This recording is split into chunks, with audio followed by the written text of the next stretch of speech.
You hear us talking about low inventory all the time? Stay tuned to find out some of the reasons why we have low inventory in our housing market. Coming up on the Fort County Real Estate Show.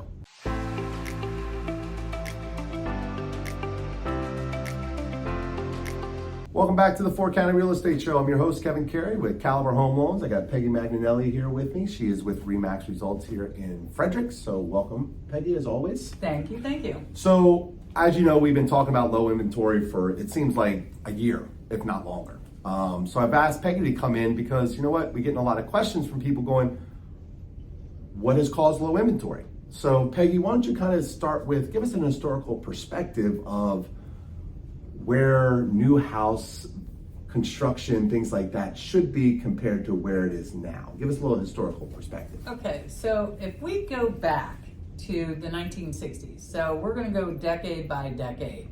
Okay. In the 60s, 9.3 million homes were built in the United States to keep up with what was needed. In the 70s, 11.4. In the 80s, 9.9. In the 90s, that jumped up to 11 million. 2000s, 12.3. 2010 and up, only 6.8. So what you're saying is from 2010 to 2019, we basically got cut in half. Yes. Wow.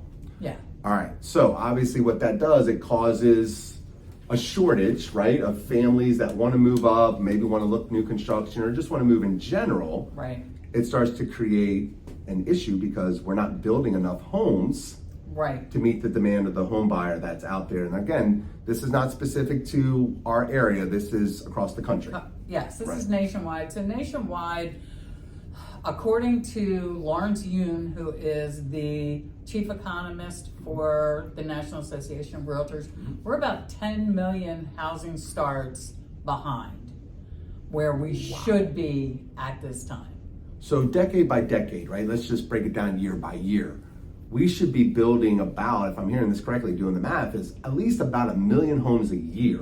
Minimum. Minimum More like a year. 2. More like 2, but at least a minimum of 1 million keeps our housing market more equal where, you know, sometimes you're going to go into a buyer's market, sometimes you're going to go into a seller's market, but there's more of an equilibrium in terms of the activity year by year. Right. And of course, decade by decade based on the numbers. Based on the numbers. And this is for an entire decade. Right. Okay. But we're looking at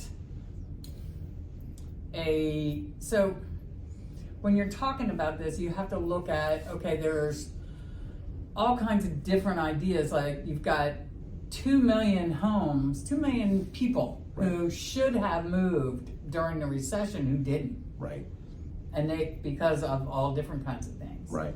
But people kept having kids. Right. And, you know, so we are, like I said, about 10 million homes, new homes, short. Right. So the people who could have moved up into a new home, and that includes townhouses, it includes condos, and single family. So that's all of those, not just single family homes. All right. So now let's go. So obviously we're meeting about demand of about 1 million a year, right? Right. So now all of a sudden we get into the time that we are now. So let's talk a little bit about what has caused the home builder not being able to keep up with building. There's a lot of big stuff there too. Yeah, so why don't you talk a little bit about that, because I think this is really interesting. So during the recession, when they stopped building, the logging industry stopped, they stopped producing lumber. Right. Some of the lumber mills closed, some of the big ones. Right. Well, the guys who worked there, of course, had to go find other work. Right. Because they were out of work. So now you have all those people who used to do that job. Well, you can't just crank up a lumber mill. Wait. It's not like an assembly line. You just hit a button and it just does it automatically. You actually need people to work, right? Yeah, you need people to work it, but also you need the machinery's been sitting around for I don't know how long. Right. Some of those mills never reopened. Oh wow. Okay. Yes. And then you also have all the skilled workers who worked on building homes, carpenters, electricians, plumbers, sheetrock, all that Foundation. foundation guy. I mean, right. all and every industry that goes into building a house. Right. So for 18 months, nothing was being built. A lot of those people got out of the construction industry, got into other jobs. Right.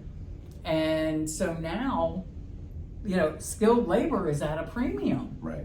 So now you're paying a lot more because they've got to pay these guys a lot more, and there aren't as many of them. I mean, anybody who's tried to get somebody to come and fix something in their home or do a project in their house knows that contractors are hard to get. Yeah. I mean, look, I had a couple friends who worked for builders, and when that recession hit and all those things, they had to find other jobs. Now, they didn't go create a new career. They just found what they do for a living with maybe a private company or started their own company, things of that nature. So they're just not in the house building industry anymore. Right. So this creates this little perfect storm that we're kind of sitting in the middle of. Yeah. Well, look, Peggy, first of all, great information, great content. Look, there's obviously way more that goes into this. We're just hitting on. We didn't even touch on the millennials. No, we haven't even touched into all that.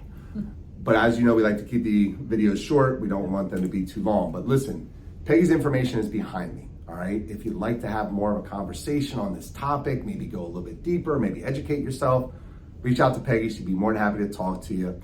But again, we thought this information would be helpful because we've been talking about low inventory, so we really wanted to give you an idea of where it all started and why we're in this predicament. So, Peggy, thanks again for being here. Much appreciated.